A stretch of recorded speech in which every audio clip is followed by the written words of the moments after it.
Good evening, everybody, and welcome to FOJC Radio Sunday Night Live. We're live, and tonight we're going to have a out of this world broadcast. Yes, that's right.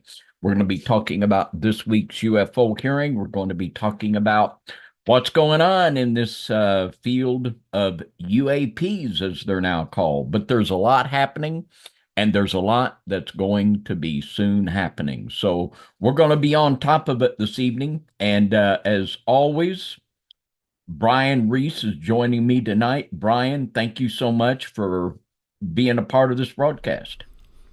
Absolutely, David. And it's always an honor to be part of this on FOJC. And David, UFOs are supposedly real, and they are here now. And I'm really looking forward to this program tonight, and a lot of content to present tonight. If you're new here to the channel, we appreciate you all so very much for being part of it and just coming together here tonight on this UFO program. But we got a lot to unpack tonight, a lot to peel back on the onion, so to speak, Brother David. So UFOs, man, they're swarming around supposedly. What is it? Is it alien psyop? What is it? We've done many programs, but tonight is going to be a very special one. And David, I'm so honored to always be the co-host of this. Well, it's my honor too, Brian, and we're so thankful for all of you that are joining us tonight. And it's going to be a very, very motivating broadcast. So thank you much for joining us. Absolutely. Well, let's just get into it, Brother Dave. What do you say? You want to ride this UFO our reel on the Sunday Night Live? Let's just jump on into it. What do you say, David? Let's go. So the elections and everything have started up, and we they've come to an end, and all that stress, and it was pandemonium. People started panicking, and this UFO hearing that went down on November the 13th this last week was so compelling to me. Is that Joe in the corner of that screen, David, on the thumbnail? Is that old Joe Biden up there in his Jetson UFO autonomous vehicle? What is that? Is that Joe Biden up there, Brother Yeah, David? I think that's Joe. You know, he might get a job now on the Jetsons cartoon. Yeah. And yeah, old Joe up in the UFO there, and old Donald. I tell you what, you bet old Donald knows a lot more than what he's been saying about this, and we could have some real stuff coming up.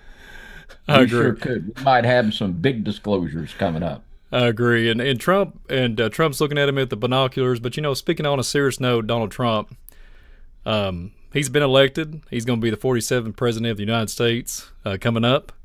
And speaking of Donald Trump, I've heard him talk about the UFO phenomenon. I've even heard him being on a bunch of different podcasts.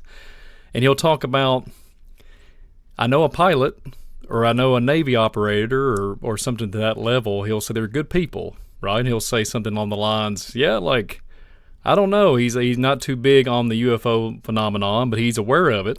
And he says, I've talked to people. I mentioned, he's like, I've read things. He's talking about this on the Joe Rogan podcast, all kinds of different things that he's been part of. And it's interesting that the whole JFK files, right? The whole JFK files, and I think it's North Dakota, South Dakota. There's a gentleman over there, senator, trying to get all this, or congressman, excuse me, or senator, one of the two, trying to bring out this information about the JFK files. I think his name's Mike Brown, if I'm not mistaken, and he's been diligently trying to get the information out. But the UFO phenomenon is all tied with the JFK, so we have this politics connection, right? So is Donald Trump going to blow the lid off this UFO narrative? There's researchers and people that are close, as far as the representatives that we're going to be talking about today during this UFO hearing. They're speaking about it. Tim Burchett is talking like, hey, they're having full confidence that Donald Trump will disclose something to the American people about the UFO narrative. And David, what do you think about that with old Donald Trump? What do you think he's going to be bringing to the table when it comes to this? Well, we've theorized and we talked about scenarios of what would happen if really the aliens, who are really the Nephilim, if their presence was disclosed. And I believe that our government has been in contact with these entities at least back into the late 50s and maybe even earlier than that. I know that there are select individuals in the deep state that know that these Nephilim are real, whether they think they're Nephilim or aliens, who knows. But we've talked about that day when they're going to show up, and we're here, and we're here to save you. We're here to help mankind. It's amazing what we could be on the brink of. We've talked a lot about biblical cosmology here, and now Trump is besties with Elon. And who would know more about the real shape of the earth than Elon Musk? And I think we're going to have even a comment tonight on one of our clips about one of our congressmen actually talking about flat earth. We could have some big disclosures coming. We could really be in for some radical disclosures. So we're just going to have to buckle up and hold on. It's hard telling what we're going to have coming at us. We better be ready for anything. And I totally agree, too. The whole Trump connection and Elon Musk, they were just the other night, I think, at a UFC fight, if I'm not mistaken. I might be wrong, but they was together, right beside each other, talking and communicating. They're up to something as far as the future of the next 4 years. So, and JFK or RFK was right there with them too. I also seen that. Absolutely. Yeah. Very interesting times. Yeah. Well, let's get into the UFO hearing, and who was part of that UFO hearing, you might ask everybody. The UFO hearing was on, like I said earlier, November the 13th. I actually streamed that live on the Visual Disturbance channel and played it live right there, and there was a lot of interesting stuff. And let's just see who was on the panel. We had Lue Elizondo,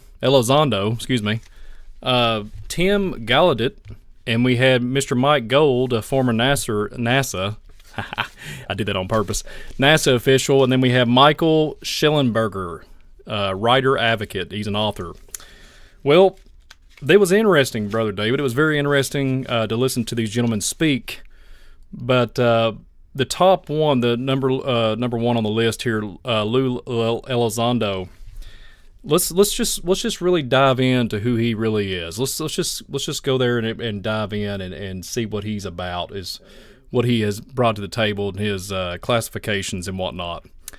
So if you look at Lue Elizondo, a military intelligence career, he served in the U.S. Army and later held various roles with the Department of Defense, the DoD.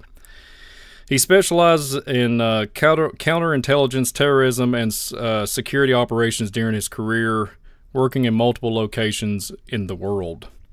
Also, Advanced Aerospace Threat Identification Program, it's AATIP. Elizondo is best known for his role of former director of Advanced Aerospace Threat Identification Program.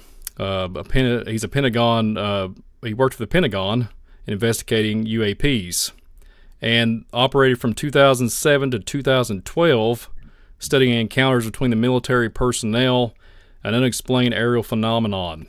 So Elizondo resigned from the DoD in 2017. I thought that was really interesting that was the year that he resigned, and citing concerns about the lack of the seriousness in addressing potential threats posed by UAPs. And then he also, after leaving, he works with the Stars Academy of Arts and Science, a private organization, co-founder, and he goes on about a musician, Tom DeLonge, to raise awareness about UAPs and push for government transparency.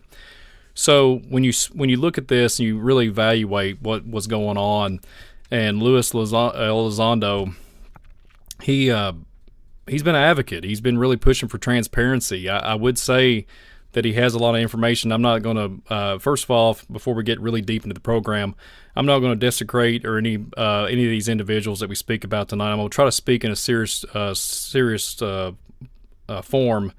I don't want to ever, trash somebody's career or anything like that, or anything to that matter. We're just going to read the information and bring it to light. But because I'm not there, I can't judge these people. But Lue Elizondo, he's been on a lot of podcasts, spoke about some very controversial topics.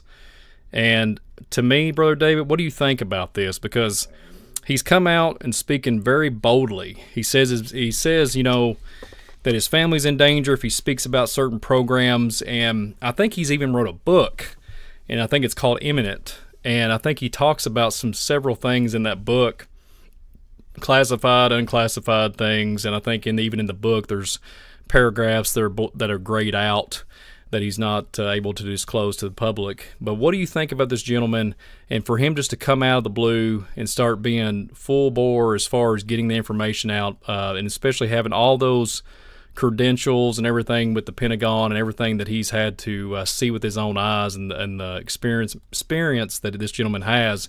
What do you say about Lue Elizondo, Brother David? Well, I find his book Eminent very impressive, quite frankly. He comes across very sincere, very intelligent. His motivation is that our national security is at risk because there are aircraft that routinely violate our airspace here in the United States. And there's aircraft come in and do whatever they want. They routinely taunt our military ships and airplanes. This is so widespread and it's so well documented that there are just many, many people. It's not common knowledge, but there are so many people know the facts of the reality of this. It's getting very difficult to keep the lid on it. And this has been the basic drive of the military and of the government to keep everyone in the dark. But and maybe this book come out now, he talks about a lot of things and he says there's a lot of things he can't talk about. And maybe, he was told to do this. Maybe this is just a part of the plan. But I would say he just comes off very credible. His credentials are off the chart. He has worked with these Pentagon 4 and 5 letter agencies that have been looking into UAPs for many years. He is just terribly qualified, and I'd say I'm impressed with it. It was a good read, and the information in here is just really stunning.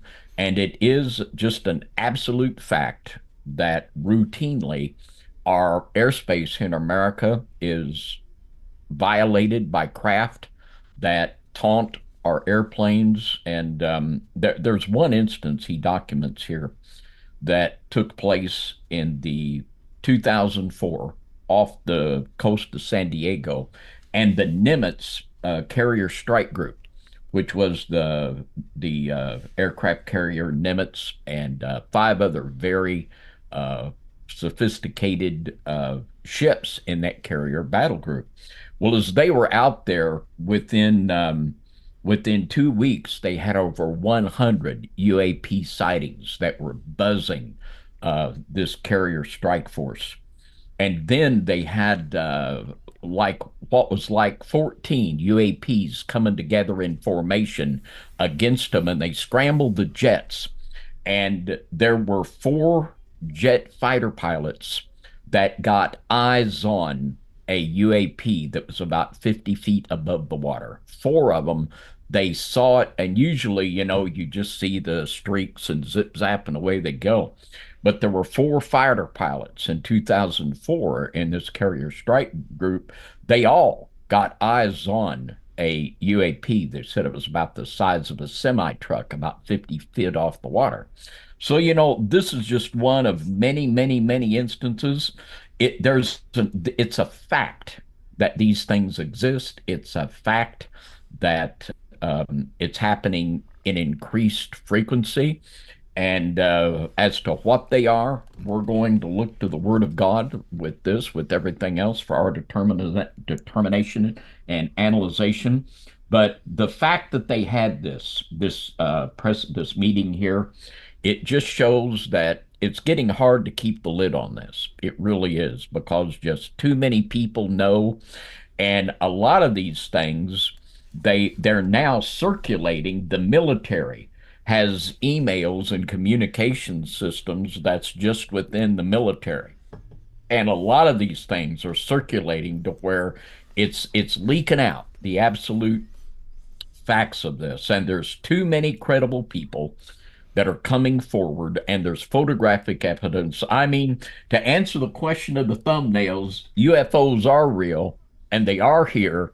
And I think we could be having, and when I say disclosure, I don't think that even the disclosure is going to tell us the truth. To get the truth of it, we're going to have to go to the Word of God. But this is starting to really feel a little eerie here, a little eerie. I agree, David. And the other thing too to bring out is I remember very specifically. I think it was in 2020 or 2021. The government, our so-called administration that's in power right now, was asking the public to go outside and film, to use your smartphone. If you see a UFO, please send it in. We need your help. I don't know if you remember that or not. They was, please record the video, because everybody's got a good iPhone, a good Android now, right? Your quality, your megapixels are pristine. You should be able to get a good video. Please send it in. And I thought, what? Like, you have to question all reality. What is going on here? Why are they doing this? And they're asking people, in 2020, they was telling you to look down, not go outside. It's going, the boogeyman's going to get you. Something's going to get you between 10 p.m. and 5 a.m. That did happen in El Paso, Texas, if I'm not mistaken. They was telling people to stay outside or stay away from going in outdoors or anything in a certain particular night for certain other applications. We all know what I'm talking about. But I know it had to do with what we're talking about today, because it's ramped up, right? Their perception. They want you to perceive it. Like, have you ever thought about it? They're pushing the agenda. They're pushing it. All the stuff that's went down the last 4 years, or, now we're getting into almost 5 now, but 4 years ago, it was pure chaos, right? Everything was DEFCON 10, and everybody stay away from, what? It's just all, it was just really crazy time. And now they're putting this, they're gaslighting, and I'm not saying these individuals at this hearing was doing this, but I'm talking about overall in general. One would have to wonder what's really going on. And like I said, I think it's the perception, your consciousness. They want humanity to get groomed into something that to be watchful, and not to have understanding, but just to be watchful. And I thought that was so interesting, David, to get your phone out and start recording. We need help. That was what the administration said. Imagine that. Something else I learned from that I never knew before, from Mr. Elizondo's book, that there are now dozens of people in the military that are on permanent disability because of injuries they received with UAP encounters. This is another thing that's been increasing injuries from that and from orbs. And there's another really interesting part in this book where he talks about orbs and multiple testimonies of orbs coming out of the Ohio River. And these testimonies of these orbs coming out of the Ohio River, which is about a mile that way from where I'm sitting right here. And this has been reported back into the 1800s. The riverboat drivers would talk about seeing these orbs on a nightly basis. Well, another thing, too, he talked about being a remote viewer. And he said after he began getting involved in the remote viewing, that he began to see orbs in his house, and he would see them about the size of a basketball. And something I've never heard before, but something he related, is that on Skinwalker Ranch, there were 2 orbs that 2 dogs started chasing this orb. And they chased this orb, and finally the orb just stopped and splattered them dogs. And it was just like the dogs had been hit with some kind of a blast that, there were just chunks of meat there. And the whole Skinwalker Ranch thing, I've been rethinking this a lot. And Bob Bigelow, that owns Skinwalker Ranch, he also owns Bigelow Aerospace Corporation. And his scientists, he has teams of scientists that work for him at Bigelow Aerospace.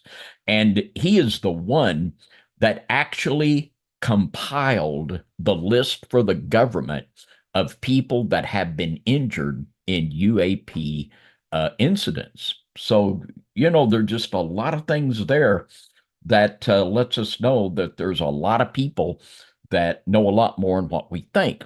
And I think of that old boy, William Cooper, Bill Cooper. And back in the early days when I was on shortwave radio, Bill Cooper was on there, and he was on there all the time, wailing away. And Bill Cooper knew a little too much, and he was shot to death on his own property. He was unarmed, and he was shot to death on his own property by law enforcement. And Mr. Cooper said that for many, many years, back into the 80s and even before that, that our government had entered into a knowing working relationship with these entities. And I think that that's very possible. And this could be going to a whole new level. It really kind of has the feel of this. And now that Elon and Trump are besties, it's just really something to keep an eye on. It's just hard telling where this is going to go. I agree, David. And then there's two things to add to this. Speaking about brain injury and military applications, Navy. David, I think I did a program a couple years ago, and I think it's 6.5 million people that are on a watch list that have brain injury to some level on a Navy application or a military application because of being out in the water or something, a phenomenon or an anomaly going on. So I do know that is a thing. And you wonder if it's to do with the UAP and the UFO phenomenon, Brother David. I mean, come on. I mean, we got some insanity going on. And then the other thing to add to the Elon Musk and Trump, I just seen the other day that Elon Musk deployed some more satellites.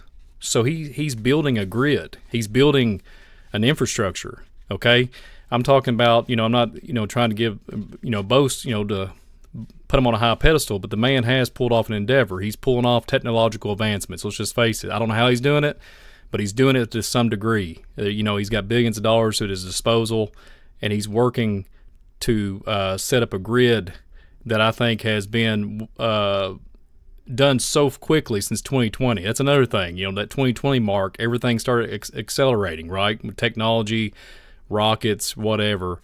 And the secret space programs, everything started coming out. It's just, we could go on and on.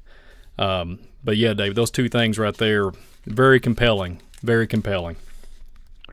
Something else here that is, as you say, very compelling. The people from doing studies on people that had injuries from UAP and orb encounters, and it was much like they were exposed to some kind of either a laser weaponry or some kind of a radiation. And they all had a similarity in that they suffered brain scarring. And it was called what the doctors called white matter disease. And what's even more bizarre, Mr. Elizondo became involved in the military remote viewing project, which is much larger and much more widespread than what we would imagine. And what's scary is they're reporting some amazing results from the remote viewing program.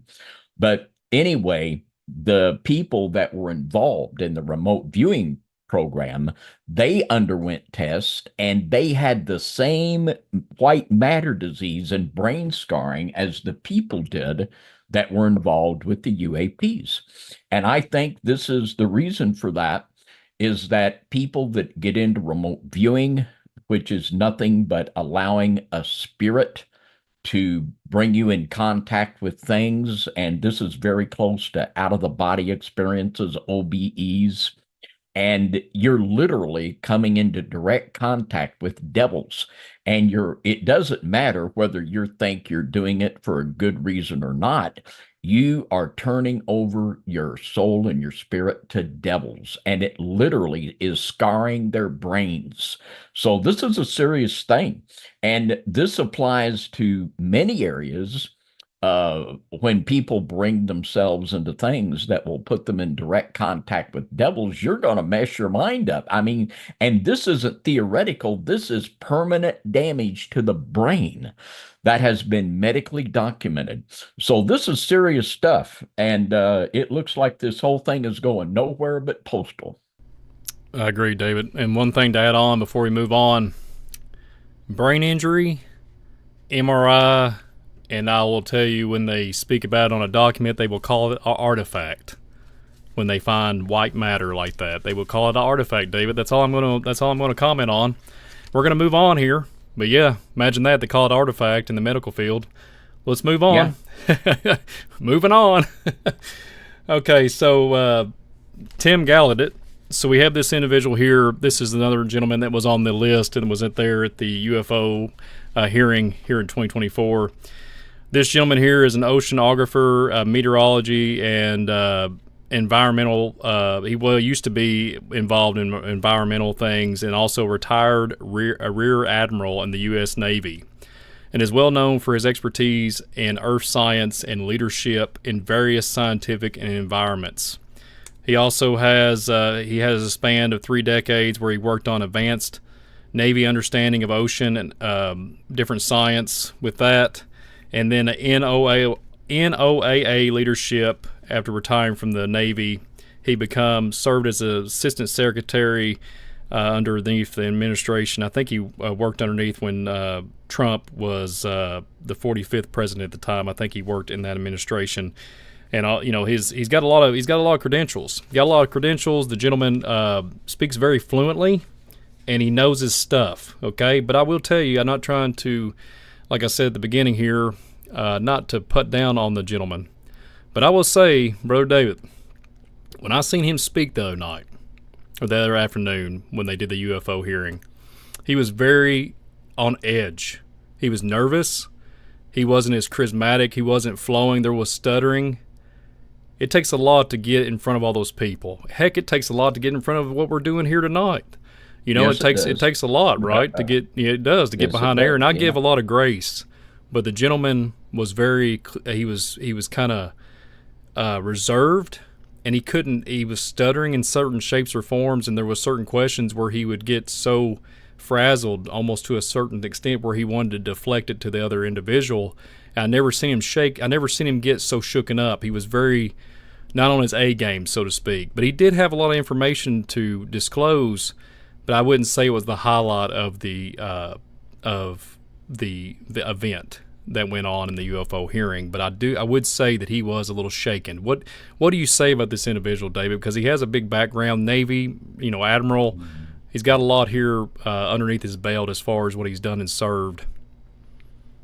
Well, it kind of reminds me about the video where the astronauts that had just come back from the moon and they just wasn't right, And a lot of these people, they're told what they can say and what they can't say. And and some of these, they're human beings with a conscience, and they feel guilt and they feel fear because of being in the position that they're in. And this is stuff that people have had their lives snuffed out for a lot less than what these people know. So they're really walking a tightrope here. They really are. And I can understand why they would be very, very nervous. I agree with that 100%. I even made a comment. I made a comment on my Visual Disturbance channel. I said, folks, if you really want some good truth with these individuals, just wait till they go on a well laid out YouTube channel or podcast. And I shouldn't have said that. That was really bad of me, because like I said, I've heard him speak about different things. There was one thing that I wanted him to address that he brought up. And David, he brought up this, I done forgot the podcast that he was on, just literally days before this UFO hearing. He said the people are not ready. The American people need to know. But he said, well, they don't need to know about certain technologies, but they do need to know about this. This is what he termed it.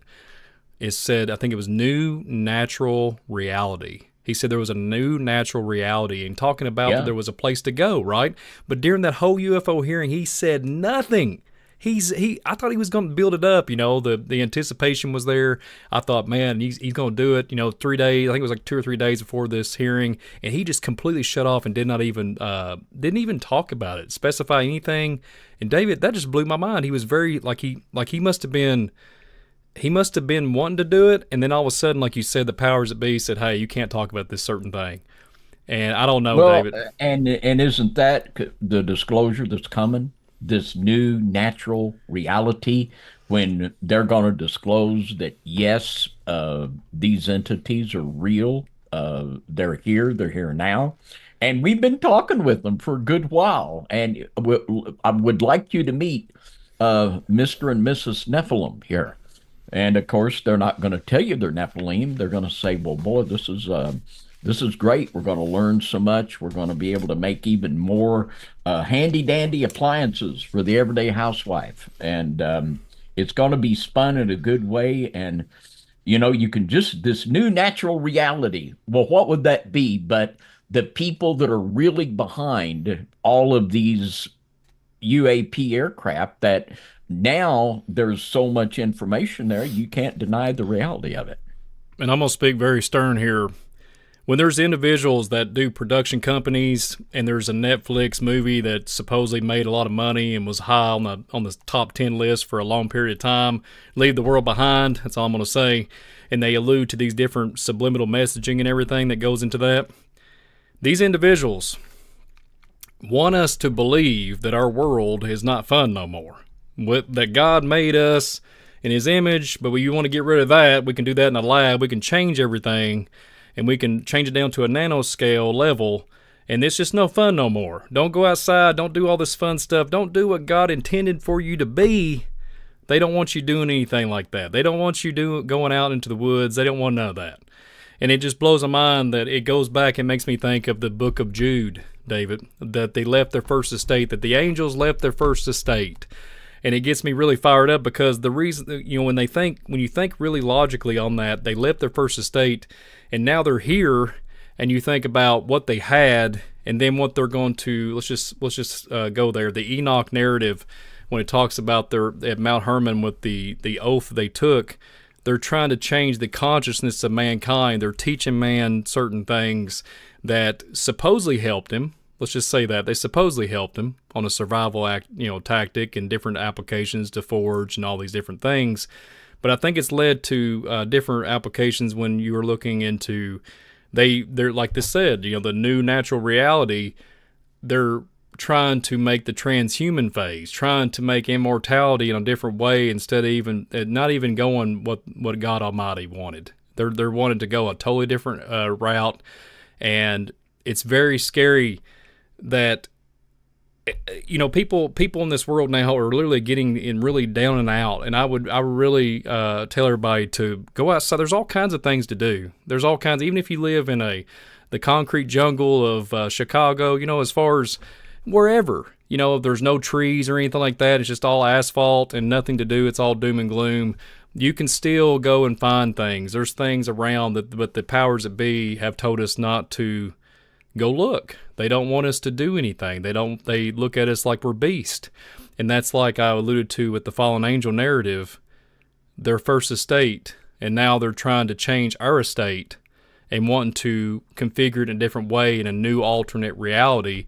And that's when you get into the metaverse connections and different applications. And David, I've said it many times on this program, I think metaverse is just a new name. I think it goes back to the book of Jude when they left the first estate. I think it's the same thing. I think that nothing's new under the sun. I think the metaverse has always been, as far as that application, they're tapping into it a certain way. What do you say about that, David? Because that can really get you, that can hit a nerve for me, because I remember Elon Musk making a comment. We talked about this, I think, last episode. He was talking about being smart. Some people was like, how do you do this? And he's like, well, I just learned how to hack the earth. And so if he's made those comments like that, what's he referring to? Is he saying on a molecular structure level, or is he talking about the ancient antediluvian, ley lines? Is there something on a megalithic scale? Something, we can go down a big conspiracy rabbit hole. But the man has knowledge. He does have some preconceived knowledge, and I'm not trying to desecrate that and say that he's not worthy of doing that. He's putting the work in. But what I'm getting at, what's his plan? We're all on eggshells. What's he doing? Like, I don't want to put him on a high pedestal, but there's something here that the people are not, as far as these aerospace programs, secret space program. I think there's something going down, David, on an interdimensional scale. What do you say? Well, I think there absolutely is. And that comment on wanting to hack the earth, and now the new thing in the new age, and in the occult, is the belief. And this goes back to the concepts of Tesla, which Mr. Musk is kind of fond of. And Tesla believed in the aether, that beyond our atmosphere it was composed not of an empty vacuum, as we're told, but it was somewhere between a liquid and a gaseous substance called the aether. And Hitler believed, and this all the way back to the Vedic text, this was called the prana. And Hitler believed that if he could control this force, that, he could rule the world. And he almost did. And this is what Anton Mesmer used to begin to develop mind control. And it's all programming. It is programming. They don't call it television programs for nothing. We are programmed. They create the world for us that they want us to believe in. And for many decades, they've tried to create the world where they're going to deny that these things even exist. Well, that's getting difficult. So now the program is going to go to another level. So what are they going to try to program us to believe now about this new natural reality?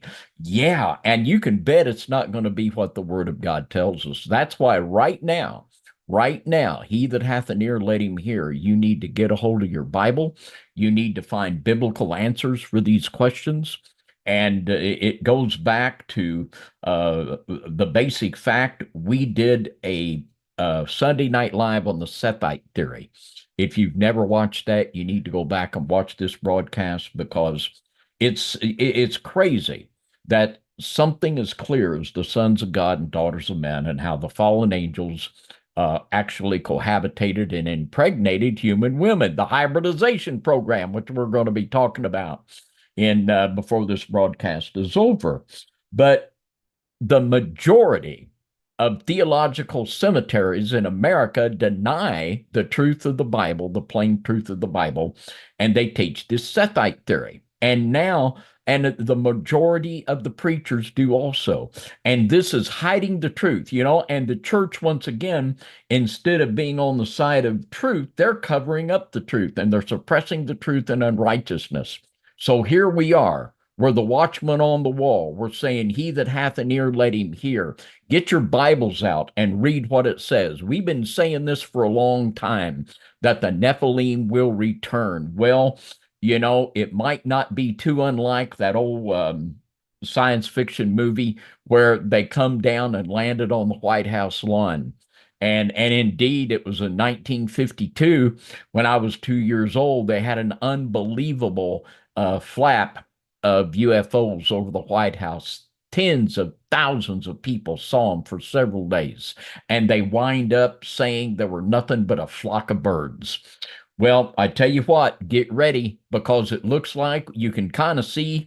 It's kind of like when you're driving that old stick shift and you shift it down and you start slowing down, and they're slowing down the old party line, and they're going to be shifting the gear back up real soon to a whole new level of programming. And we better be ready for these things, because when these things, when they would go that far with it, when they think it's ready to show this new reality to the public, it's going to be crazy. And many people won't be able to handle it. They won't be able to handle it because they will have no paradigm in their mind, in the natural or the spiritual world, where they can in any way process it. Absolutely, David. I agree with that. Now here's another individual that was on the board at the hearing, Mike Gold, from literally he was retired NASA employee. So he was aerospace industry, worked in space and collaboration, private space companies, etc. Well, what I will say about Mike Gold, I would say that out of all four gentlemen, he was the most well-spoken, and he was on cue when he was asked a question. But here's the deal. I don't even know if he answered any questions. That's the one thing, and I'm not trying to, bash the individual or anything, but he would always say, no comment, or we got to talk about that, closed location. They all kind of did that, but Mike Gold was very charismatic. He was very well versed in his delivery of his presentation. Let's just say it that way. It didn't come off as genuine. Maybe I'm wrong, but I'm entitled to my own opinion. But it did not come off as genuine when he was speaking to this panel of representatives. And I wanted to bring this up too because we're not going to spend much time on Mike Gold. He kept doing shameless plugs, David, about NASA and propping up NASA and everything that NASA's done. And he was talking about T-shirts in the brick and mortar stores. And he was talking about this hearing and this NASA T-shirts. And I'm thinking, even during the program, I said, shameless plug. Now NASA shirts are going to be sold worldwide because of this, just that little shameless plug. But it was kind of interesting. And I'm not trying to, like I said, I'm not trying to be disrespectful in any shape or form. But there was lackluster when it come to any information brought. When this individual was spoken to, it was divert. There was really nothing besides him being there just to fill a spot for NASA. That's all I have to say. He really was just there to fill the spot. And, I mean, I'm sorry. I know he's got credentials and all that, but during the hearing, he underperformed, in my opinion. I'm entitled to my opinion. So what do you say about Mr. Mike Gold? Well, it would be hard to find anybody that would have a lower opinion of NASA than me. I mean, the good Freemasons down there and the occultists and the paperclip folks that have run that clown show for decades, I have no use for them. I wouldn't trust anything they say. And what I say about NASA, why do the people at NASA lie? Because they're liars. That's why. And how can you tell when they're lying? If their lips are moving. They're just they're worthless. They're just absolutely worthless. I agree with that, David. And like I said, Mike Gold, I apologize, my friend, but we're moving on to the next one. Michael Shellenberger. The gentleman is an author, and he did have a lot to speak about. He was talking about different things, and they talked about different aircrafts, etc. And this gentleman is American author, journalist, and an environmental policy expert known as his unconventional and other conventional views on climate change, energy, and environment issues. He has been an advocate of nuclear energy. I thought that was interesting. I wanted to make sure that we present that in this program because nuclear energy, I think they keep talking about 0 point energy, that there's people trying to blow the whistle on that. And it was interesting that he pushes the nuclear energy. I really wanted to specify that he's an advocate for the nuclear energy, and he wanted to reduce carbon emissions and different renewable energies. But it's interesting, David, just to bring this up, not to get too far down the rabbit hole, because we got a lot to impact. This is just kind of the top of the program here, but we haven't even got there yet. There's still a lot to more uncover at the bottom of the program. We still got a lot to uncover to get to the top. But Mr. Shellenberger, he has a lot of credentials and stuff, but I think that he was there. He did speak, but they always would say, like I said, and we're going to talk about who coordinated the congressional hearing at the UFO hearing, and the woman we're going to speak about here in a moment. When this gentleman was spoken to him with a question, he would just like Mr. Mike Gold, can't talk about it in this this setting. We got to do it in a disclosed location. Same thing with Lue Elizondo. They all kind of did that. But I think this gentleman did speak about different things to at least answer a few questions about hybridization programs, etc. But, Bro David, I don't know much about Michael Shellenberger. Do you know anything about this gentleman? Don't know a thing about him. Same here. I just know he's an author. I have seen him in certain things. So let's get to the meat of the program here. So Miss Nancy Mace was representing and literally conducting this UFO hearing. Okay, let's look at Nancy Mace, and we're going to talk about what she has as credentials, and plus we want to talk about what she spoke about. It's very, very interesting when she introduced the program. So let's see what Miss Nancy Mace has here. So she's an American politician, businesswoman. She's done a lot of different things out of South Carolina, U.S. representative for South Carolina, and she has a military family. God bless her family. She has a master's degree in journalism and mass communications from the University of Georgia. And she also has different things. I think she's a founder of her own company called Mace Group. So it was really interesting. She had a lot to speak about, and I'm going to play a clip that had me, it's the way she spoke about it. and she was conducting this whole UFO hearing. So let's play this video here, and let me know what you guys think. Because Nancy Mace was on top of her game. She had a lot of good questions, but like I said, these individuals would divert. So let's check this out. Listen to this video. It's pretty interesting, to say the least. So one moment. There are.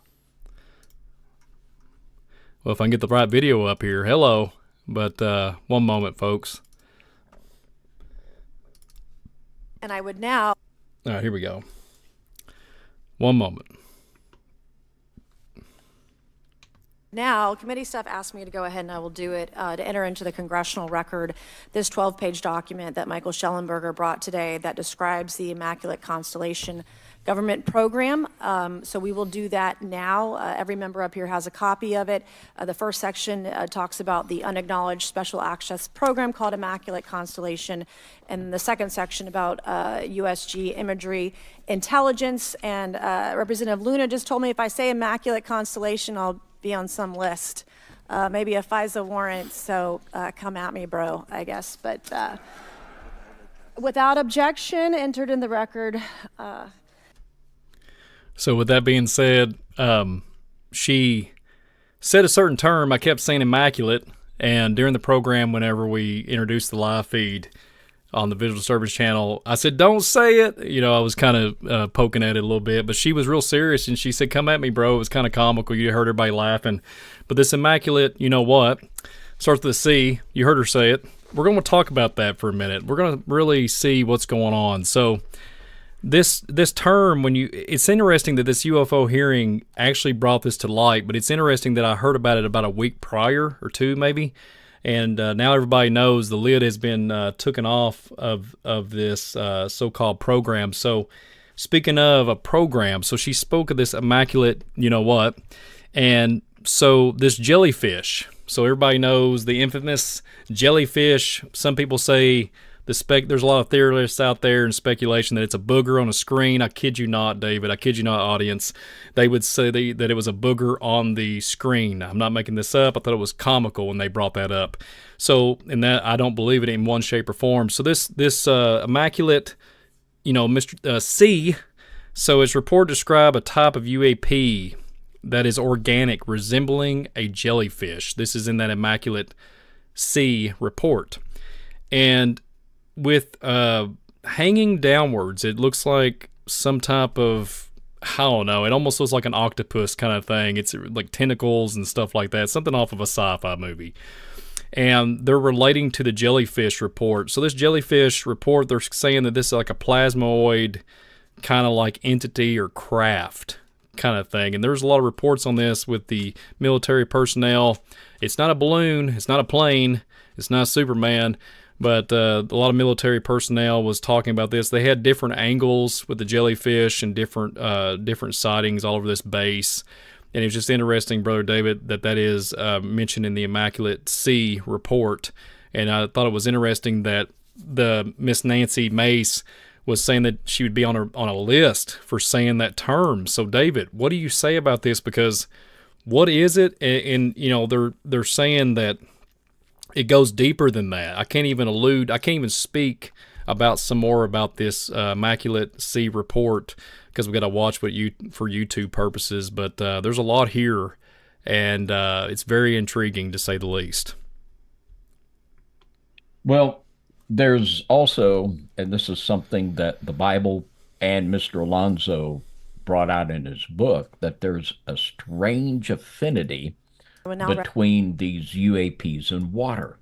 And a lot of them just really are seen over water. They're seen coming out of water, going to water, coming out of water. And it reminds us of the story in the Gospels when Legion had the devils cast out of him. They went into the pigs, and the pigs went into the water. So just some strange similes there. And of course, if these were dark entities, that would explain that in a hurry, wouldn't it? And the doctrine of the Immaculate Conception is one from Catholicism that says Mary was born without original sin. And last night on the Midnight Ride, we were talking about the deification of Mary, that Mary goes all the way back to Ishtar, and this is the goddess that has been known under many different names.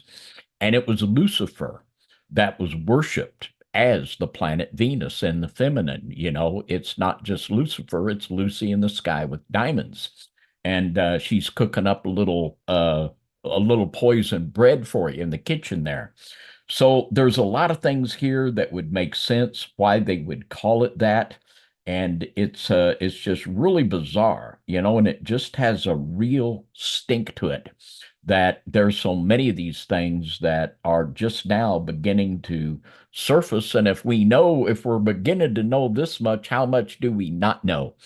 And it appears there's been so many of these uh, sightings of these creatures that you can identify all the different kinds of them, from the little grays to the Nordics to the reptilians. And the same way with the UAPs. There's the egg-shaped Tic Tac UFO that goes all the way back into the 40s. There's a cigar-shaped, the wing-shaped, on and on and on.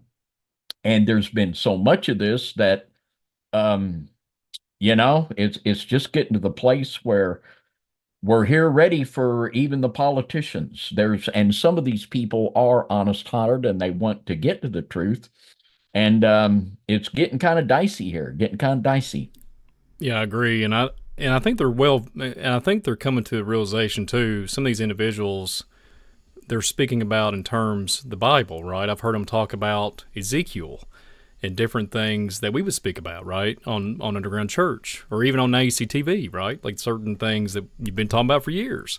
And they're waking up to like, hey, there's some kind of a nefarious thing here, fallen angel technology, something to that level that we can't even process as a human being.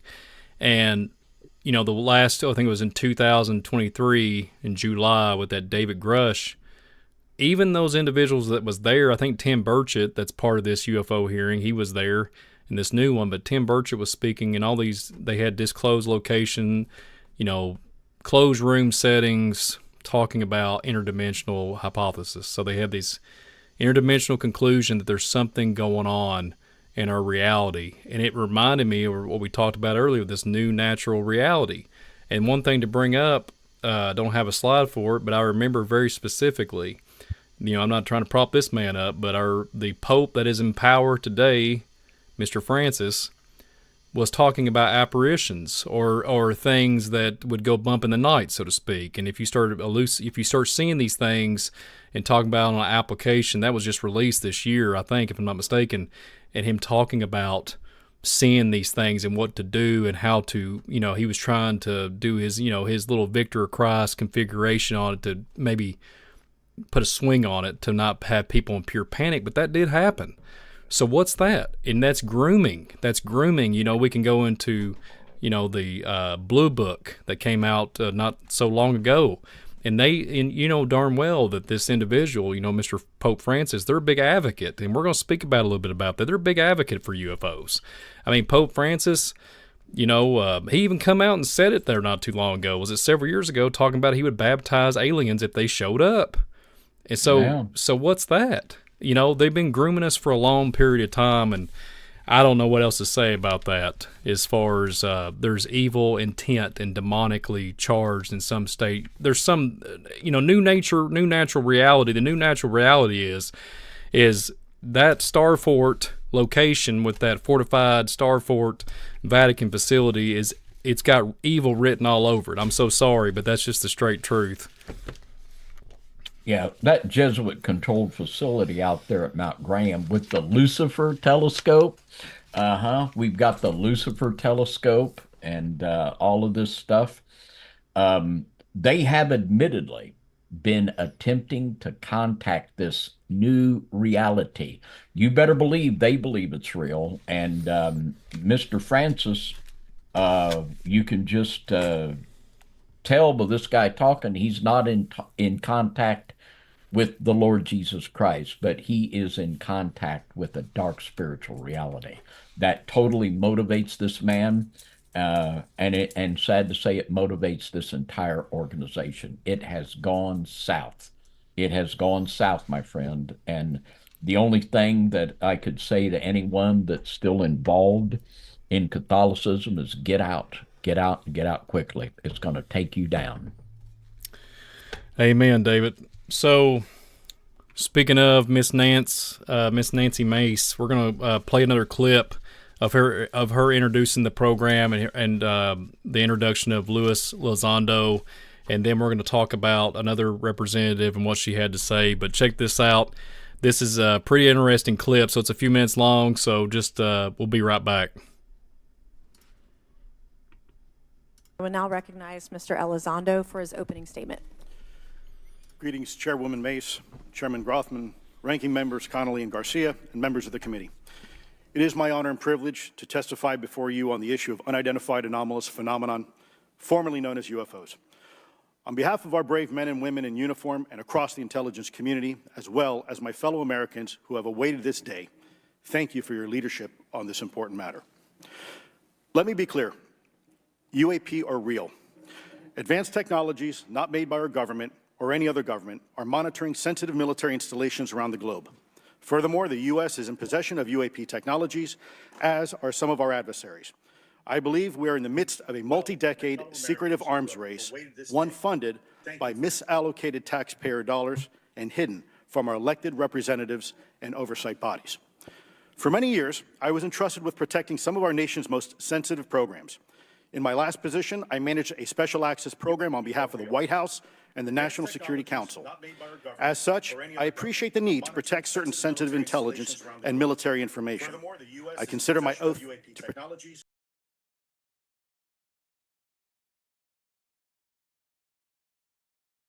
protect secrets as sacred, and I will always put the safety of the American people first. With that said, I also understand the consequences of excessive secrecy and stovepiping. Nowhere was this more apparent than in the aftermath of 9/11, which many of us remember all too well. I believe that America's greatness depends on three elements. A watchful Congress, B, a responsive executive branch, and C, an informed public. Over the last decade and a half, I learned that certain UAP programs were and are operating without any of these elements. Although much of my government work on the UAP subject still remains classified, excessive secrecy has led to grave misdeeds against loyal civil servants, military personnel, and the public, all to hide the fact that we are not alone in the cosmos. A small cadre within our own government involved in the UAP topic has created a culture of suppression and intimidation that I've personally been victim to, along with many of my former colleagues. This includes unwarranted criminal investigations, harassment, and efforts to destroy one's credibility. Most Americans would be shocked to learn that the Pentagon's very own Public Affairs Office openly employs a professional psychological operations officer as the singular point of contact for any UAP-related inquiries from citizens and the media. This is unacceptable. Many of my former colleagues and I have provided classified testimony to both the Department of Defense and the Intelligence Community Inspector General, and many of us have subsequently been targeted by this cabal with threats to our careers, our security clearances, and even our lives. This is not hyperbole, but a genuine fact, and this is wrong. To fix these problems, I propose three principal actions. First, Congress and the President should create a single point of contact responsible for a whole-of-government approach to the UAP issue. Currently, the White House, CIA, NASA, the Pentagon, Department of Energy, and others play a role, but no one seems to be in charge, leading to unchecked power and corruption. Second, we need a national UAP strategy that will promote transparency and help restore the American public's trust at a time when the public's trust is at an all-time low. This strategy should include a whole-of-government approach, including the academic and scientific communities, the private sector, and our international partners and allies. Third, Congress should create a protected environment so whistleblowers desperate to do the right thing can come forward without fear. As it currently stands, these whistleblowers suffer because of stigma, a code of silence, and concerns about retaliation. These whistleblowers should be encouraged to come forward in ways that protect them against any forms of retaliation. Policies and procedures should ensure that protection, and for those who refuse to cooperate, it is up to the members of this committee and the other lawmakers to wield their subpoena power against hostile witnesses and prevent additional government funding to those UAP efforts that remain hidden from congressional oversight. In closing, we as Americans have never been afraid of a challenge. In fact, we thrive on them. whether it's eradicating polio or going to the moon. We don't run from a challenge, we take it head on. To the incoming administration and Congress, I say to you, we need immediate public transparency. And this hearing is an important step on that journey. If we approach the UAP topic in the same way as we, as Americans, have met other challenges, we can restore our faith in our government institutions. Together, we can usher in a new era of accountable government and scientific discovery. I believe that we as Americans can handle the truth, and I also believe the world deserves the truth. Thank you, esteemed members of Congress, for your time today. It is profoundly appreciated by many. What's interesting about that video, I do think that he really is trying to push for transparency, but when you really think about it, in the last year or two, I've seen a lot of whistleblowers. It's just weird, right? So why are you not at this congressional hearing? And they'll say, well, these people are too scared to get into that setting. But you'll see these whistleblowers, like I keep saying, they'll go to these big podcast setups and have these conversations. They'll be invited. So what is the difference when you go live on video?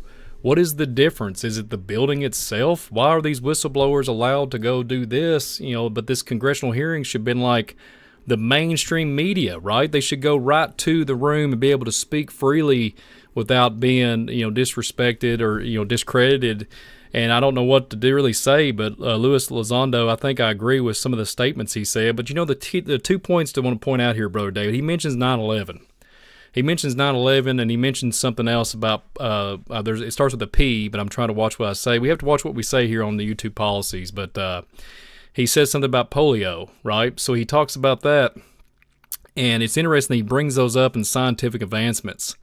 And what do you say about that, Brother David? Because there's some interesting points there, and certain things that just make you go, huh? And really, what does this man know, and why didn't they not have, because this has been planned for a long period of time since last year, why didn't they have more whistleblowers at this event, David, instead of just NASA, representation of somebody? Why didn't they have the actual whistleblowers that's firsthand knowledge, being an operator of a fighter jet or something, of a Navy, of a ship or something? Did they not? Why didn't they have the whistleblowers?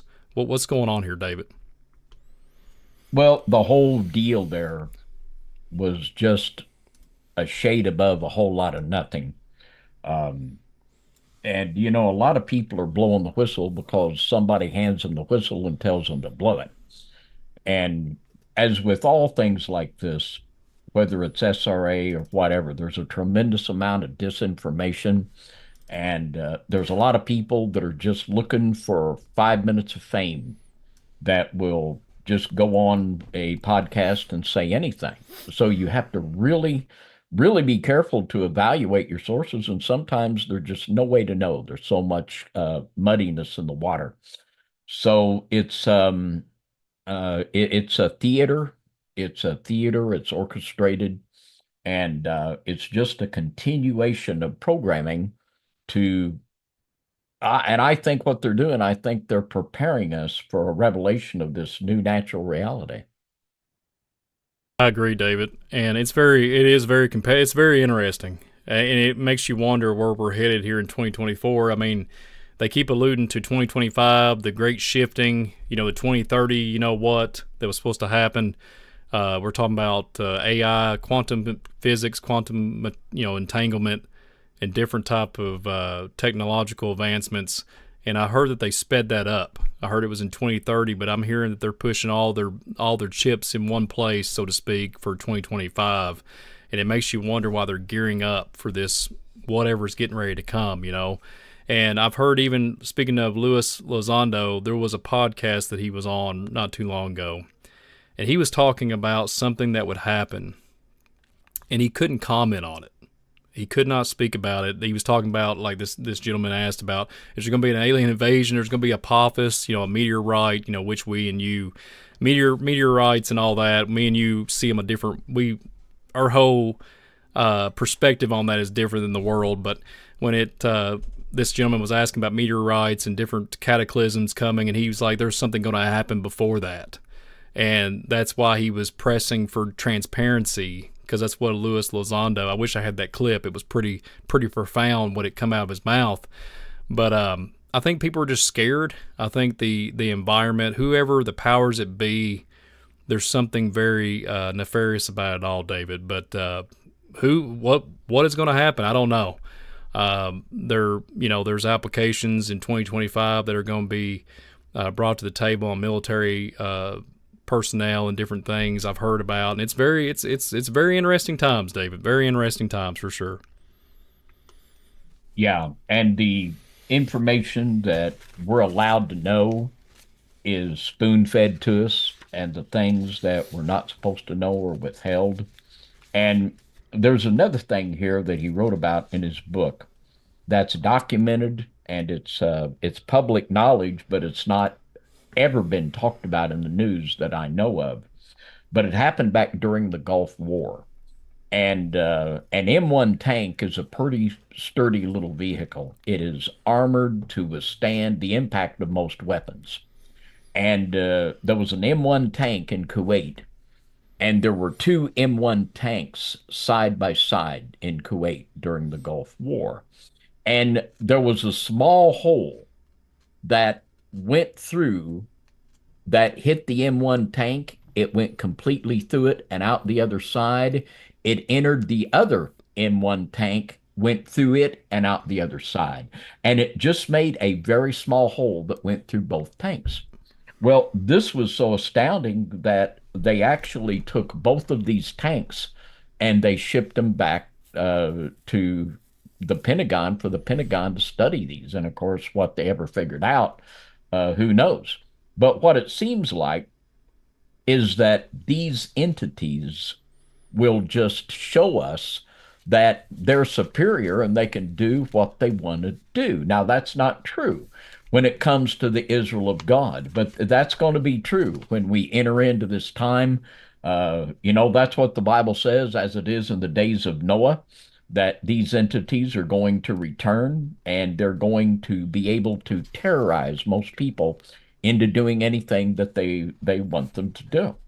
And it's just phenomenal, the things that have happened that there's no explanation for and that we're not being told is happening. Amen to that. I agree, David. So this next lady, she was very bold. This lady here, Lauren Boebert, and she is a politician, a businesswoman, and a gun rights avid. She was all about gun rights. U.S. She's a U.S. representative of Colorado, and she says something so interesting. And the way she says it, I have two clips of Miss Lauren here, and very profound. We'll have a lot to talk about in this, but there's a few clips here with Miss Lauren. She's very bold, and just as soon as she introduces herself, she says something very bold. And it's very interesting. So I'm ready to play a clip here, two clips actually, of Lauren. And let me know what you guys think. It's pretty interesting what she has to say. So one moment here. Well, I already find myself on many lists, I'm sure. So I speak my mind often, so why not just keep going with it?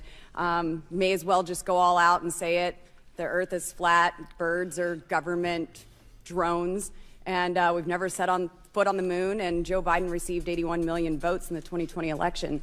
So let's just see how many lists we could get on here today. And so she goes on and speaks about the earth is flat. That was our first introduction to the UFO hearing. She only had 5 minutes. And she said the earth is flat and the birds are drones, and then she refers to Joe Biden. And I just thought it was interesting what she had to say, David. And for her to come out and say that very boldly, and I remember the way the reaction was, you couldn't hear a pin in the whole facility. It was so super quiet when she said it, when there was a few seconds went on. And I don't know if anybody knew what to say, but she was very bold about what she said. And a lot of people were saying, well, she just said that just to kind of focus on the Joe Biden narrative. But for her to say that, and for her to be where she's got her credibility, I don't think she would have said that unless she didn't mean it. What do you say, David? Well, it's very, very compelling. Very, very compelling. And it's a lot like this the statement of this other congressman, Marjorie Taylor Greene, who come out and said that yes, the government can manipulate the weather, and we'll see. And I wonder if Elon knows if the Earth is round or not. I wonder if Elon knows. Yeah, I I say he bet he does. does. I say he does, David. I say he's got enough technology up in the air to monitor it. Absolutely. I bet he does, and I wonder if he's told Trumpy. I bet Trumpy probably knows too. Well, he for them to be so when people bring out information, you can just see it. There's like it's not no hesitation. They're like boom, they just throw it right on the table. So this woman here, she had no reserve about her. That's the first thing that comes to her mind, and it makes you wonder if that was like to bait everybody to say, hey, get everybody here. Why can't you think? There's a critical thinking. What is going on? Does anybody know? And she made a comment about the moon landing, right? There's all kinds of people waking up to speculation Yeah. about the moon landing. I mean, come on, where we at? And it's just interesting, David, where we're at in 2024. Well, let's think. Could we be coming to a flat Earth disclosure? And think about this. Just look at it in the big picture. Uh, who is Elon Musk's biggest competitor? It's NASA. Elon is doing more with his private endeavors than NASA's doing. And it would be much to Elon's benefit to expose NASA for the decade-long liars that they are. It would be personably profitable for Elon to do so. So, that's not, you don't want to take that card off the table. We could have some amazing things happen here. Absolutely, David. And Miss Boebert says something so interesting. I have another clip here about what she said, and we're going to discuss about this here in a second. So stay tuned. Let me play this real quick, and let me know what you guys think about it, because it's going to get into what me and Brother alluded to earlier. So one moment. Okay, so there are rumors that have come up to the Hill of a secretive project within the Department of Defense involving the manipulation of human genetics with what is described as non-human genetic material, potentially for the enhancement of human capabilities, hybrids. Are any of you familiar with that? Yes or no? No, ma'am. I am not, ma'am. I'm not. No, ma'am. Okay. What's interesting about it, me and Brother David can speak about the hybridization program. We can talk about organic material. We can talk about Nephilim. We can talk about giants. And all four of those gentlemen, every one of them, no ma'am, we don't know anything about it. Zero. And I'm thinking to myself, what? All four of you in agreement that not one of you heard of it. Not one of you. With all your credentials and your education, all four are in the same. It doesn't matter about Mr. Mike Gold in the corner there on the right side. Everybody that had the information, all the years of experience, all four of them that are combined there. And all four of them say we don't know anything about a hybridization program. And Miss Boebert literally just comes out and says it. Like we're literally, we know this. And Mr. Elizondo deny any knowledge of that also? That's correct, David. That is correct. So it's interesting, David, because I think they're all full of peanut butter and jelly. That's what I think. Peanut butter and jelly. Must be with the Jetsons autonomous vehicle with old Joe. But sorry, I shouldn't have said that. That's a little humor there. I shouldn't have said that. Forgive me. But you got me going with the peanut butter and jelly. So speaking of the hybridization program, it's nothing new. We're talking about Gilberim. You're talking about Nimrod. Nimrod become a mighty men of old, right? Talking about genetically altered. Talking about things that in all four, it baffled me. All four of those men said, nope, we never heard of it. And that woman's over going like this. And you can see how bold she is and clever. She's not ignorant. She's very intelligent. Her IQ is probably off the chart because you can see how her delivery was. I mean, there was no reserve, and she didn't care. All borders was thrown out to the left and the right. She was going for it, right? She was just opening up a can of worms. And all four of those gentlemen's like, oh, no, we never heard of it. But here's what we're going to disclose. We've talked about this. We're going to talk about here in a few moments. But there's many documentation that we'll have to, we're going to bring it up that says otherwise. And that's what I was saying, Darren, when I watched this live feed. I said, if it was me, David, John Pounders, even throwing in there Dan, we would all have been like, yes, ma'am. Yes, ma'am.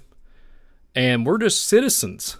And that just blew my mind, Brother Dave. What do you think about that? How can somebody, and all the information, all of it, and freely given, libraries, tons of different information that you can come down to, that you can, literally dig into and understand and articulate that some of it's false and some of it's just all down the, it's just all the trash can. But there is definitely a hybridization program.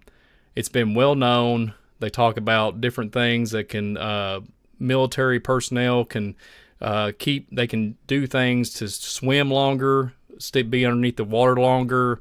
Area 51 narrative with there's altered beast, to other applications where men doesn't have to actually eat food. They can eat grass when they're on the battlefield. All kinds of things. And David, what do you have to say about that? Because that blew my mind. That blew my mind. All four of them. It's like, oh, no, ma'am, I've never heard of that. What do you think, David? Well, hybridization is about ready to kiss transhumanism. And the hybridization program began back in Genesis chapter 6 in the scripture, where the plan of Satan knew, because of the proto-evangelium about the war between the seeds, where the seed of the woman would crush the head of the serpent, that there would one day but be a virgin-born Savior that would die to crush his head. So he thought, well, this virgin-born Savior, he's going to have to be fully man, fully God. So therefore, if we could pollute the human genome to where a pure human can't be born, that will prevent the birth of the Messiah. Well, he couldn't do it. He done his work pretty good. The Lord had to send a flood to wipe out pretty much all the folks. But the Lord will do what he'll do to bring his agenda about, and so will the devil. And I think he actually believes he could win. But hybridization speaks of it's probably even into the millions of people that have experienced what they call UFO abduction. And to a T, every one of them says that they were molested sexually by these spirits, multiple people and women that have claimed that they've been impregnated.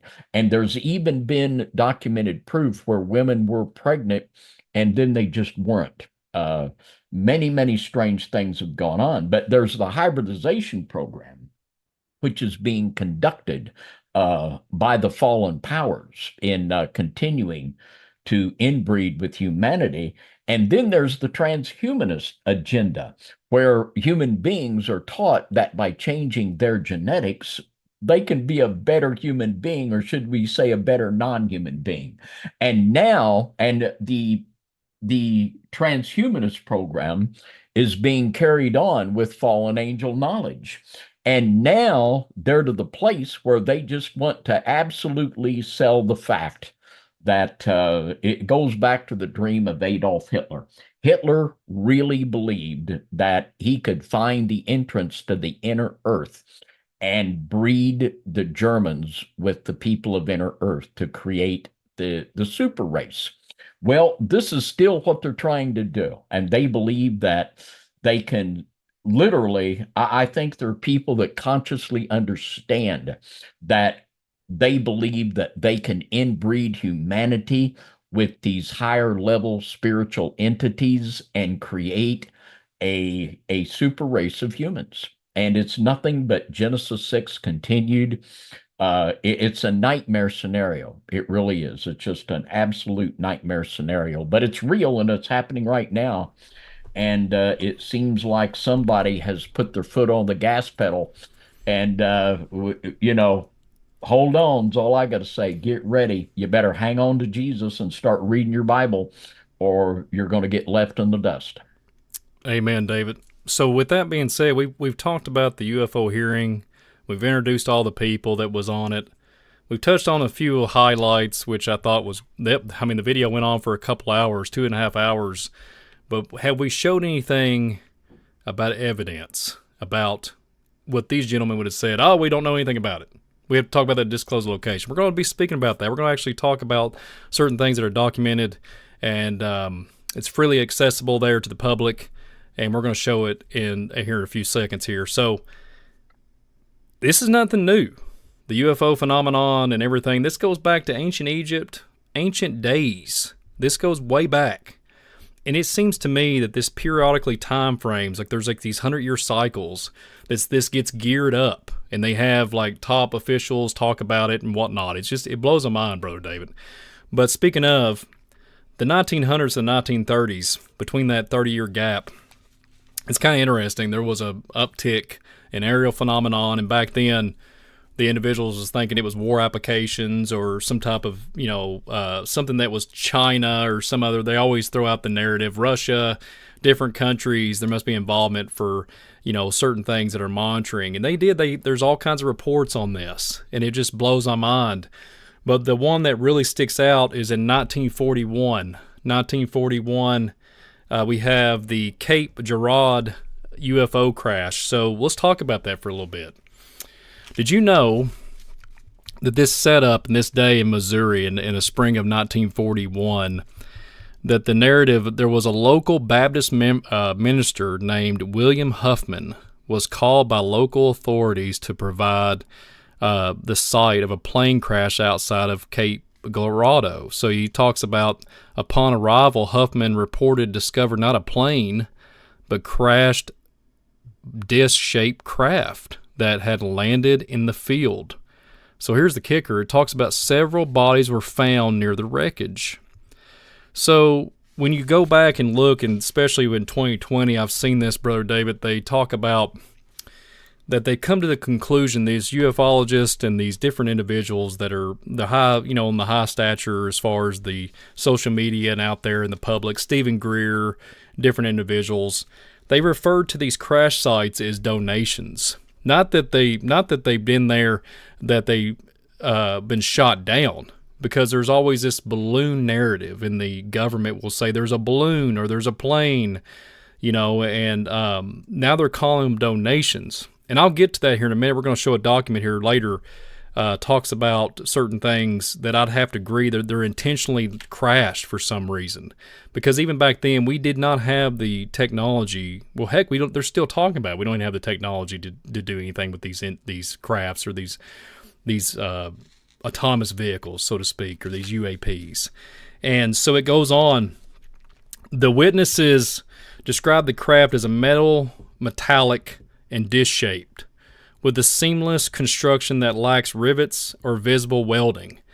And it makes you think of a lot of different testimonies, but we'll continue on. There's these small beings that was supposedly in the craft.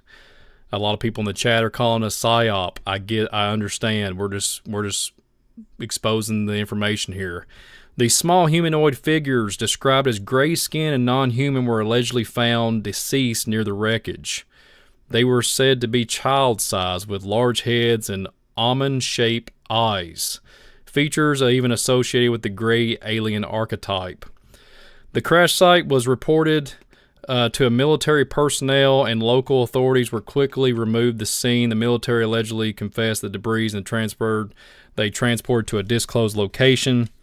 And then there's like the conclusion to this. It said Huffman, the minister, shared details of the event with his family shortly after, and said despite being sworn to secrecy of military personnel, they said they had a photo. A member of Huffman's extended family later claimed that the photograph was taken of one of the alien bodies, showing it being held up by two men. However, no physical evidence of the photograph itself has ever surfaced, but it's a silence cover-up, supposedly.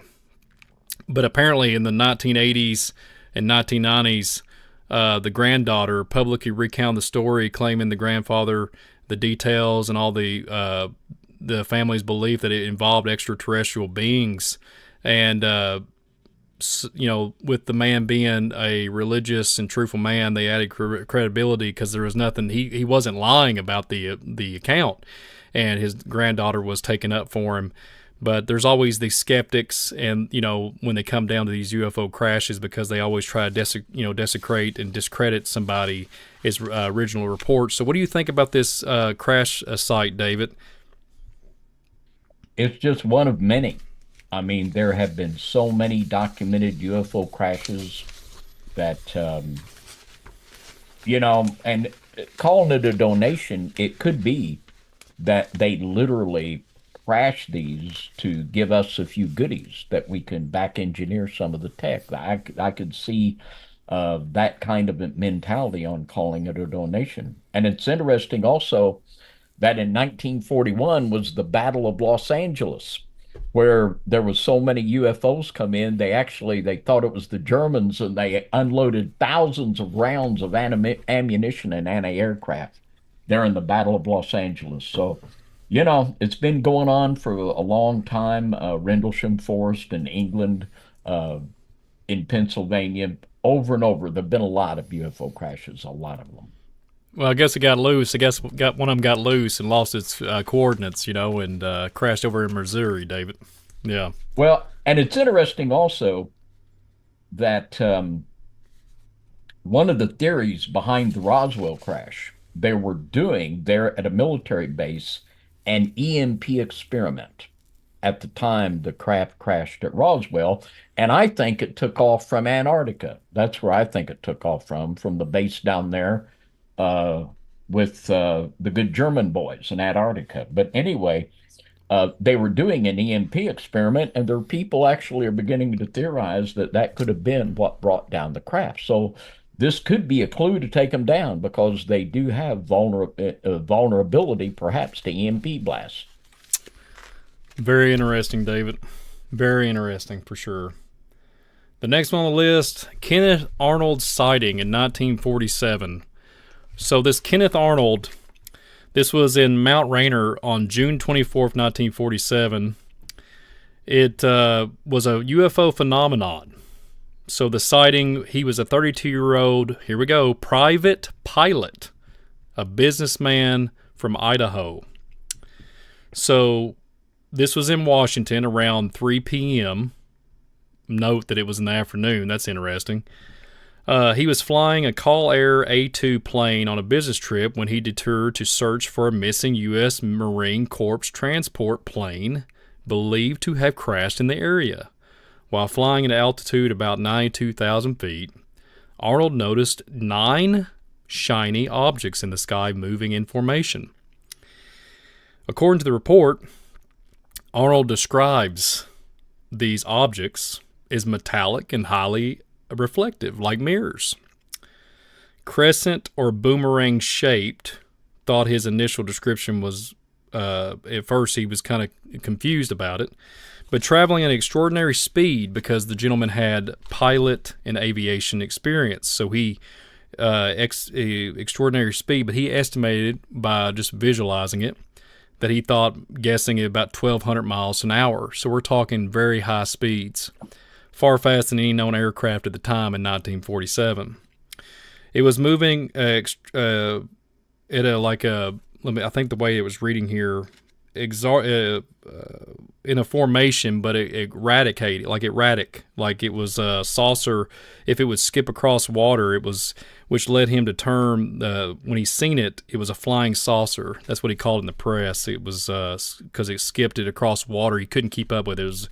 It was erratic, moving at so fast as speeds. And later, he clarified that the objects weren't saucer shaped, but their motion reminded him of skipping stones. The description he literally termed this is what 1947, imagine that, here we go, we're going to be talking about 1947 here in a moment, some more here, but flying saucer became a popular name. And with that being said, Arnold's sightings quickly gained widespread attention. And according to newspapers, it sparked national interest in unidentified flying objects. And then, hence, at the time, there you go. You got UFOs, right? Instead of now, we call them UAPs. So a lot of people, even to this day, say it's not credible, say it's nonsense.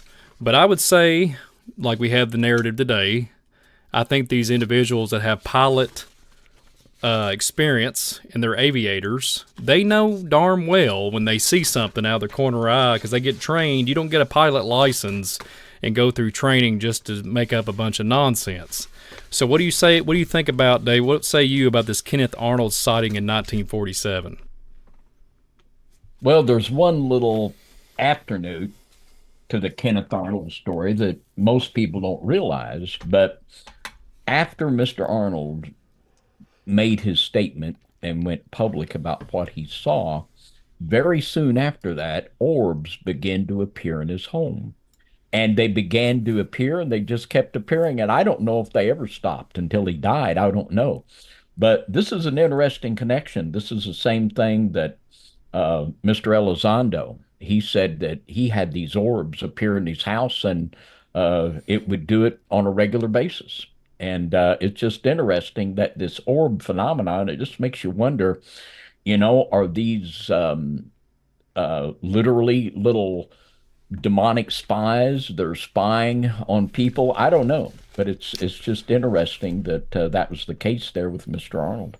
Well, according to the Pentagon, they retract everything back and forth here lately, but they say there's a mothership and they're releasing probes, like little mini ships. That's what I keep hearing, David. That's what's in the news here lately with I think Langley, a base. Isn't it interesting that they say there's a mothership deploying probes like drones and stuff? Isn't that interesting? So maybe that's something back in the 1947 narrative. But let's go back even further, because I don't think a lot of people don't understand the gravitude of it, like the magnitude of this. Excuse me. Let's go to a time. This one blows my mind. So we have a pharaoh, Thutmose III. So according to this account, David, back in those days, and I looked at the dates from 2024, it's approximately around when he reigneth. It was in 3,399 years ago when this event that I'm getting ready to read about. So just think about that for a minute. It's 3,399 years ago, approximately, give or take. So check this out. So according to the account of this phenomenon, there was a situation where there was these fiery discs that come out of the sky, and they called them the excuse me, I lost my place. Thule Papyrus. They call it the fiery disc, and during the reign of Pharaoh Thutmose, right? So they're describing this. There's these priests that they say the circles of fire are brighter than the sun appearing in the sky, emanating a foul odor. So they that just emanates from these things. These objects were moving so fast together that they said they ascended into the heavens. Priest was reporting and advising the Pharaoh that these objects left after several days. And David, this was just one that really got me. A lot of people today think it's not credible, but I butchered the name. I always do this. Papyrus. Thule Papyrus is what they call it. They call it Thule Papyrus. Circles of fire or fiery disc is what that means. And I want to really emphasize here about the odor that this report here back at this pharaoh back in those 3,000 something years ago, and these lovely so-called fiery discs that came out and started to cause issues. So the priest and the pharaoh were alarmed. They said the disc lingered for long, like literally several days. So isn't that interesting, before they raised into the heavens?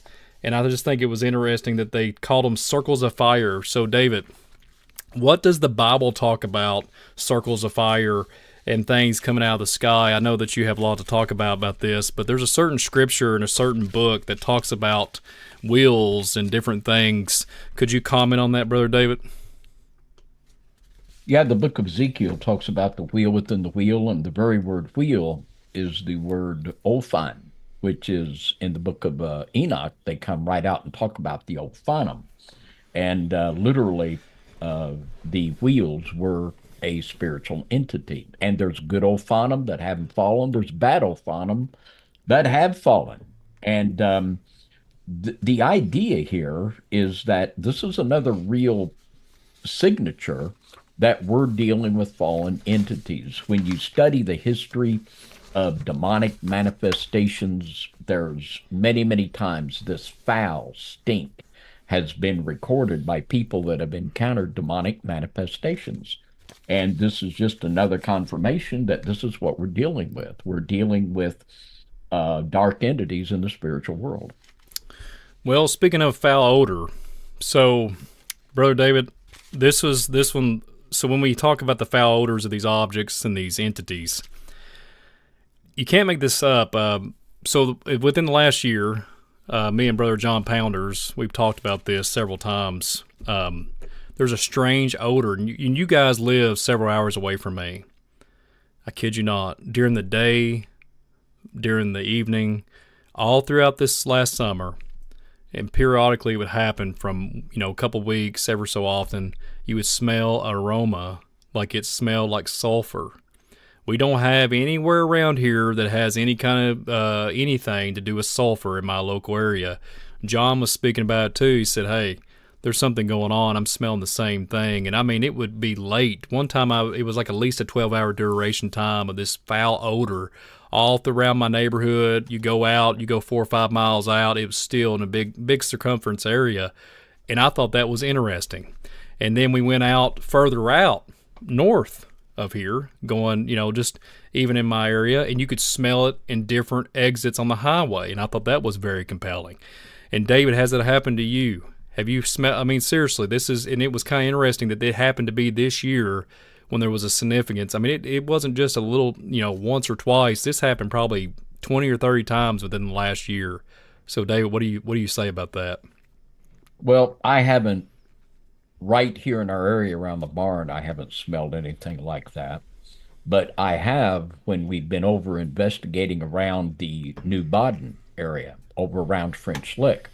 And over there, we've talked about that area over there, and we've talked also about the passage from the book of Enoch that says that in places where fallen angels are being punished in the heart of the earth, that literally there are hot springs and odors of sulfur that are emitted from that.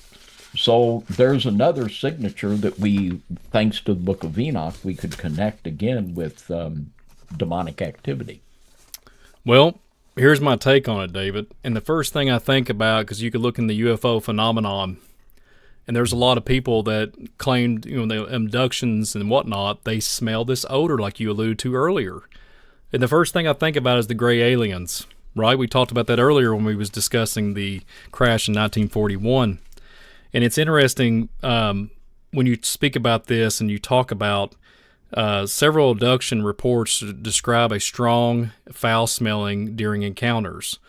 These odors are often compared to sulfur, ammonia, or rotten eggs, and are sometimes attributed to presence of gray aliens or their craft. And it boggles the mind, because I was thinking about sulfur and different chemical compounds, and I took a little deep dive before this program a few hours back, looking at different sulfur components and chemical compounds, and when it hits oxygen and different things that can actually make a blue flame and different things to that magnitude. So here's where I'm going with this. So paranormal encounters, etc., all these different encounters, they have this strong chemical sulfur-like odor. So what if there's a connection, like you alluded to earlier, with we have the NASA, or excuse me, we have Hitler talking about the Hollow Earth theory, and what if there's a direct connection that these entities and stuff are coming literally out of the earth? And I've spoke about this many times on this program and many times on the Visual Disturbance channel. And the term that comes to me, Brother David, is Manikuabu. And a lot of people are like, what'd you say? Manikuabu. And, I've spoke about this very recently when that tribal leader and the Brazilian tribal leader said these entities, these gray aliens, because that's what he refers to them as, Manikuabu, they'll take you to Sheol, or take you to the underworld, where your soul, that's where they'll take you to. He was warning not to communicate with them, because at the beginning they're almost coming off as like giving you information, but before you know it, they're taking your women and children. So there goes back to the Genesis 6 narrative when they took the daughters of men. So it's almost like the same, like Ecclesiastes talks about, there's nothing new under the sun. But this whole sulfur connection really got me, and I thought it was super profound because I've heard and read many abductions, and when I started smelling the sulfur odor everywhere, and I was thinking about, the craft in the sky, things crashing, all these UFOs. I mean, on my Facebook visual disturbance, I've posted, up teen hundreds of video footage of crafts. It looks like they're, they'll turn blue, and everybody will be like, well, Brian, it's just meteorites. Well, when you look at the sulfur compound and it hits like oxygen, it will light up blue. And I know that. I understand. And I'm not an astrophysicist. I'm just a man. But the point is I can articulate and, think about things in a way that is common sense, right? So when I think about it, there could be something about the fiery chariots coming in interdimensionally, coming through a portal or something to that magnitude, David. What do you think about it, David? And could it be a huge hoax that we've been lied to so long? People be like, well, Brian, it's just sewage. It's just our sewage systems. People will literally make up stuff. What do you think about that, David? Because that just blows my mind. Well, something you said there relates to something Mr. Elizondo wrote in his book, that it was the blue orbs that were dangerous. Whenever someone got burned or physically injured, it was always from the orbs that were blue. And it's just for thousands and thousands of years, demonic activity has been accompanied with this foul smell, and now we have it with the UAP incidents. Well, it just is because it's all the same phenomena coming from the same source. And so many people, in the science fiction movies all the way back to the 50s, there was this scenario put forth that there's this higher level benevolent race. They see the human beings developing nuclear weapons and they want to come save us from destroying ourselves. Well, the facts don't really bear that out. And there have been so many incidents that have involved the UAPs and nuclear installations here and in Russia. And a very interesting thing took place in 1982 at the Bialo missile installation in Ukraine. And at that time, Ukraine was a part of the Soviet Union, and they had one of their missile launching stations there at Bialo. And all of a sudden, the launch codes were activated. And they went into a panic and they tried to shut down the launch codes manually, and they could not do it. And it got all the way to the place where it was getting ready to launch, and then it shut down. And there were multiple incidents where the United States and Russia almost came to nuclear exchange because of these UAP incidents. Now, something that I bet most people don't know, and I'm going to read, and this is in Mr. Elizondo's book on page 53, that in 1971, that there was a treaty signed between the United States and the Soviet Union. It was called Agreement on Measures to Reduce the Risk of Outbreak of Nuclear War. Now, I'll read Article 3 of this treaty. It's very interesting.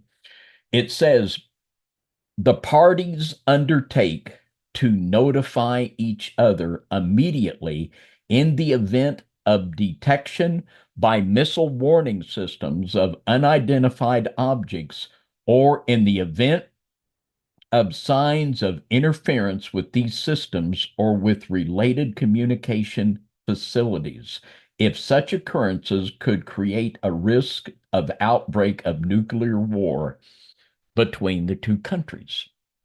So it looks more like these entities are taunting us, and they're showing us, just like the little weapon that went through two M1 tanks. They're trying to present themselves as all powerful and manipulative, and they literally mock us. And with the carrier group incident of the nuclear aircraft carrier Nimitz back in 2004, there was over 100 of these sightings in 2 weeks, and they were just mocking and taunting this most elite of our military task force units and carrier units there. So it seems instead of being benevolent creatures here to save us, they're here to mock us. It's almost like a trickster spirit and something that lets us know, well, we can destroy you whenever we want to. And you know what I was talking about earlier, David, I agree with that. But the thing is, we have ability, but the world has told us that we don't. We're in God's image, and God is He's the interceder, right? We take it to the throne. Like, there's things that we can do through prayer and through Christ alone, right? Christ alone, right? And I think it's interesting how they've completely defragmented our brains to make us not believe that we're special. And I think this is why these things try to play us. They want to test us and see what we're made of. It's almost like the movie Predator. I mean, it really is. They're trying to, like, provoke us and see what we're like on the top of the food chain, right? But they know that we cannot. They know we're really intelligent or IQ, but then they know how to manipulate us to dumb us down. And that's what I was saying earlier. I mean, it blows the mind. But speaking of another account, as you can see on the screen here, and before I move on, don't forget the word sulfur, because we're going to bring up that term and then bring up sulfur again. But Betty and Barney Hill abduction of 1961. I know, Brother David, you are well known about. You probably know a lot about this, but we're going to talk about this. What happened here in 1961? So Betty was a social worker, and Mr. Barney Hill was a postal worker. They was driving home on September of 1961. And here, this is what blows my mind, because I've done many programs on Niagara Falls. They was going from a vacation in Niagara Falls. Approximately 10:30 p.m., Betty noticed a bright light in the sky. And at first they thought it was a star. And note, they even made the comment that they thought it was a satellite or a plane in 1961. How interesting. The lights seemed to move kind of like earlier when I was talking about erratic, and grew larger as they watched. So Barney stopped the car because the object was approaching. And he stopped a car near Indian Head to observe it through binoculars. It describes seeing a large pancake-shaped craft with rows of windows. That's what the account. And figures inside. He felt threatened. Barney returned to the car and then drove away, but the craft seemed to follow them. Here's what gets interesting. They had missing time. Missing time was reported in this incident.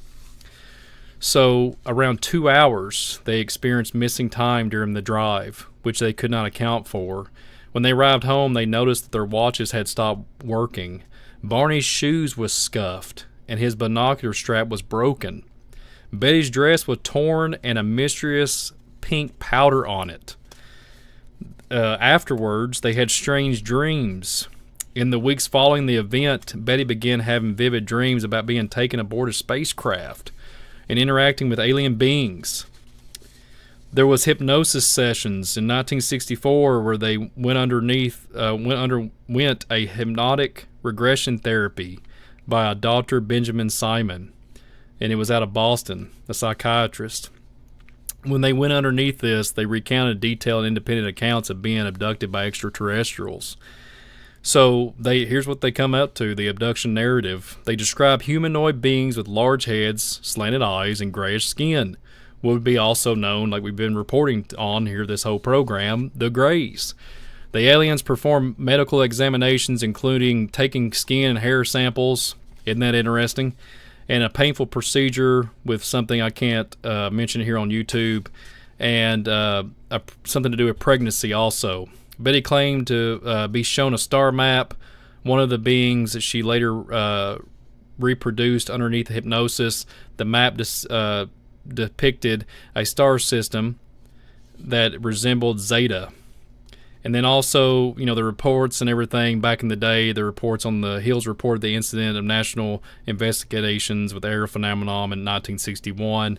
And then, like I've been saying, all these reports, they go on to say that the narrative gets altered and they try to discredit these poor folk here that went through this traumatic experience. But get this, David. Get this, audience. So here's what blows my mind. I want to bring this up. In the Betty and Barney Hill event, one of the first widely publicized alien abduction cases, right, in the U.S., but there was no. I wanted to bring this up. The couple described a strange environment of physical effects, consistently, like it would be consistent with the odor of other sulfur-like smell reports. And the investigators, and when they were underneath hypnosis, they was talking about it being a strong chemical sulfur-like odor that we've been talking about earlier. I thought that connection with the sulfur was so profound, David. What do you think about that? Isn't that unbelievable? Well, it's a consistent element of these stories and has been for thousands of years. And in one of the earlier statements that they made, they said that the entities that they encountered, they actually said they were Nordic looking and spoke with a German accent, which would very much buttress my idea that the beginning of cooperation between humans and fallen angels in regard to science and military adventures began in Nazi Germany. And I believe that this continued in Antarctica after the war. And I believe it continues there to this day. And this idea here, and like when they go through hypnosis, after they go through hypnosis, well, these were little green men from the planet wherever, and a lot of this is just false information that's created by opening themselves up to devils. And this is where so many people go wrong when they in satanic ritual abuse. They have memories that they have repressed, and they are very, very compelled to want to remember these memories. And what we always tell people is to pray to have the Lord help you remember what you need to remember to get well. But when you resort to hypnosis is like in the book of Acts, it talks about the damsel that was possessed with the spirit of divination. Literally in the Greek, this is Python, the spirit of Python, like the snake. And we've all seen the movies where, the little guy's playing the musical instrument and the snake comes out of the basket and bobs its head. Well, this was a way of hypnosis and entering into the altered state. And this was done at these big temples where they would worship the serpent. And this will create nothing but, it's like throwing gasoline on the fire. And it's just like, they're called screen memories in SRA. And a lot of times these are programmed into people, and they're false memories to just make what these people said unbelievable. But this is an amazing case. It's one of the textbook UFO encounters there with Betty and Barney Hill. And there's just a lot of these common features, and here we got sulfur again. Here's another account, Brother David. Speaking of sulfur, did you know in Roswell UFO crash in 1947, there was an element, the descriptions of it was that there was burnt vegetation. And the distinctive smell in this report of the UFO crash here in this landing site in Roswell incident was a distinctive smell just like sulfur. Isn't that interesting, Brother David, here at the Roswell? That's the well-known Roswell, New Mexico. And I will just bring this up. In Roswell, not too long ago, didn't they have a great flood, David? They had a great flood up in New Mexico, unfortunately. A lot of damage down in that area, in Roswell area. And isn't that interesting? But we all know that this narrative here, the UFO crash in 1947 with the flying disc and all that, and I just wanted to bring that up because the sulfur was there too. So what's that? We could go down to being a skeptic, or we can mock these things or whatever, like everybody else would probably do, but these are credible reports. These poor souls went through something, right? They went through some kind of phenomenon, okay? Because they wouldn't just write stuff up for no reason.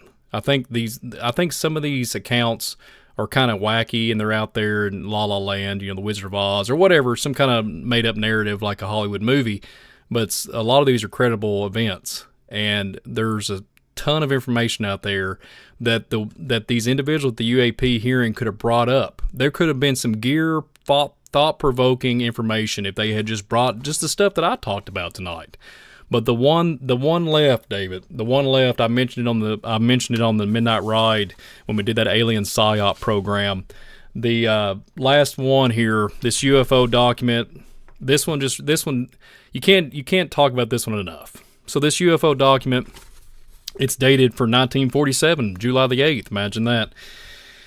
It's the three-letter agency, FB, called the Flying Roll out of San Diego, California. And I'll just get the highlights here. They're talking about specific things about flying disc, talking about parts of a disc carry crews. Others are under remote control. Isn't that interesting that they have some type of remote control concept here? And they talk about these individuals, that their mission is peaceful, and they contemplate settling on this plane.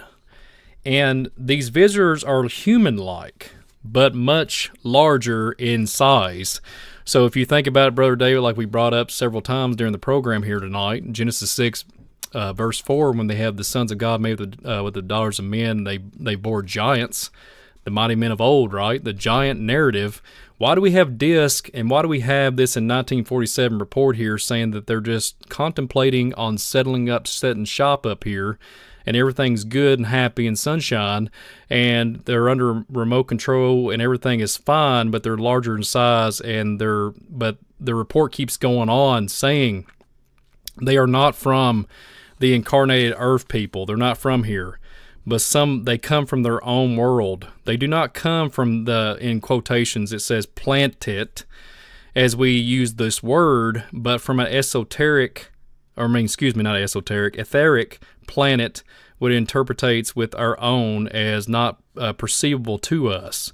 The bodies of the visitors and the craft also automatically materialize to entering a vibrating rate of our dense matter. The discs possess a type of radiant energy, which we've alluded to during this whole program, which will easily disintegrate any attacking ship. So isn't it interesting that if back in 1947, I guess we just didn't have the tech back then, I guess we lost the tech, or like we did the moon landing, but the tech back then, back in 1947, apparently we didn't have it to take them down. But like you alluded to earlier with the EMP and all that, bring it down. But apparently, these individuals, they enter the etheric at will and so simply disappear from our vision without a trace. The region from which they come, I want to really specify this, is not the astral plane, but it corresponds to the lokas and the talas, which students of esoteric matters will understand these terms. They come from a place, when you look this up, the lokas and the talas is Hindu. So it means Sheol, hell, or underworld, dark place, right? And they probably cannot be reached by radio, but they probably can't be on radar if a signal system can be devised to basically interfere with it. This is the information that was being disclosed in this. And also goes on about the disc, because it's hard to read because it has all these markings on it, but they're talking about the lokas and everything, and this heat-resisting material metal alloy that can go in and pop in and out of basically dimensional. We're talking interdimensional. This document is saying it. They're saying that giant-like stature beings and talking about levels of understanding that we've talked about all night. And then what they're bringing up, small inklings of it, hybridization programs and different things in this UFO hearing, but they could have brought this document. You can find this document. And if they had brought that to the table, all those people that represent the US, they would have been like, these congressmen and everybody like, hey, this is interesting. Like, this is profound.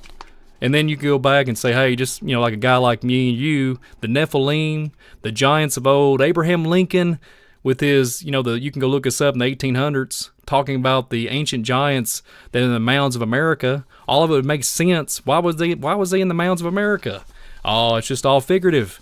But according to this report, there was giant-like, larger in size human beings contemplating on staying here in our world.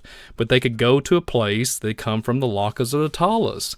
Well, like I said earlier when I talked about the Manacuabu and the Brazilian tribal leader, they would take your soul to the underworld. That's exactly what this document is talking about.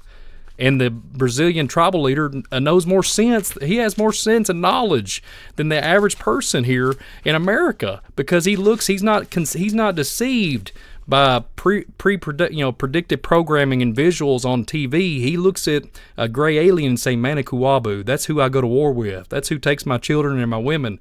If we're not careful, we'll be eradicated.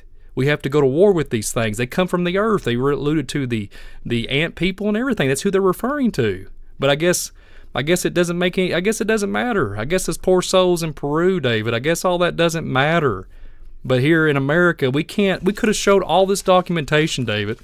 They could have at least had something. What do you say, Brother David? This gets me fired up, man. We've already the 2 hour mark. I'm already getting fired up. Oh, it took me 2 hours. Well, and I want to say too that I'm going to ask, we're 2 hours in, and I'm going to comment on what Brian said there. But if you have liked this broadcast tonight, hit that like button. Brian and I need all the help we can get with our algorithms. So on the count of 3, let's hit that like button. 1, 2, 3, boom. There you go. And thank you so very much. And I want to say, Brian, that Baron von Trump, in the marvelous adventures of Baron von Trump and his dog Bulger, which we just recently did a book report on the Underground Church channel here, that he went through the Giant's Well and saw the ant people back in the 1800s. Yeah, he saw them back then.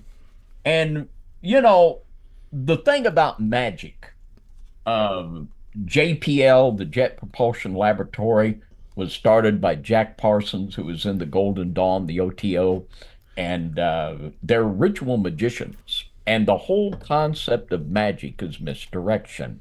While I've got you looking over here, I'm doing something you're not going to see. People, motion will get your attention, and it's so easy to distract someone for a second, and then you can do what you want to do. Now, what better way? I believe that the majority of this demonic activity that we're seeing today, it's coming about as a result of human Nephilim cooperation, the exchange of fallen angel knowledge. And I believe that this has come to the place where, so we'll just think about it like this. If the majority of it is coming from under the heart of the earth and from under the water, what better way to keep you distracted and say, oh, it's millions and millions of miles away, thousands of light years away. They're coming, and if people that understand biblical cosmology, that's a lie from the get-go. These people at NASA, they're magicians, they're Freemasons, they're occultists, and they're creating for us the scenario they want us to believe. And only those that will dare to take the word of God to look to that for truth and understand what's going on by that, only those are going to survive this deception with their soul. Amen, David. Amen. Well, real quick, before we conclude our broadcast tonight, David, did you know in the Gulf War, right, that they're harboring a disc-like craft in an army base not too far from me, and they said they could smuggle it in back then because the Kentucky native back then was too dumb and ignorant to articulate what they was doing during the Gulf War. They smuggled in. That's the word on the street. I can't prove it, but that's the word on the street.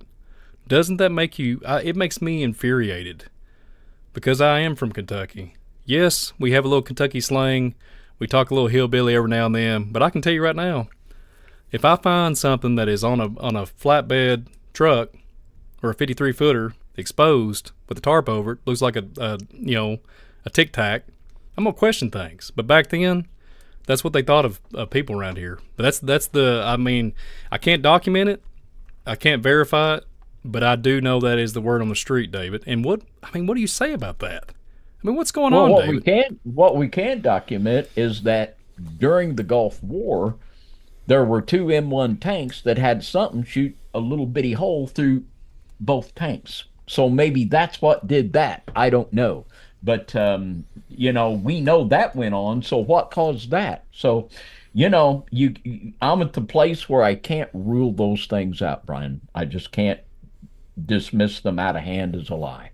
Yeah. And, just for a little random plug in of fun and humor, you remember the band Leonard Skinner?